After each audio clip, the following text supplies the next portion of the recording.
it has become inevitably compelling for me to invoke the provision of the Section 305 of the Constitution of the Federal Republic of Nigeria, 1999, as amended, to declare a state of emergency in Rivers State with effect from today, 18th March, year 2025, and I so do.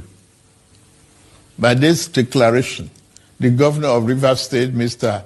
Similaye Fubara, his deputy, Mrs. Ngozi Odu, and all elected members of the House of Assembly state are hereby suspended for an initial period of 6 months.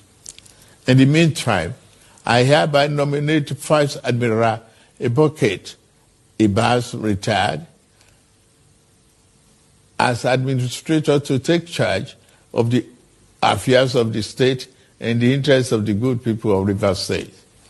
For the avoidance of doubt, this declaration does not affect the judicial arm of Rivers State, which shall continue to function in accordance with their constitutional mandate. The administrator will not make any new laws.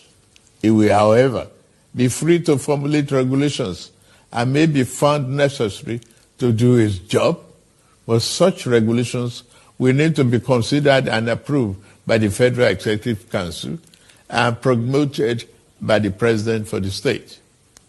This declaration has been published in the Federal Gazette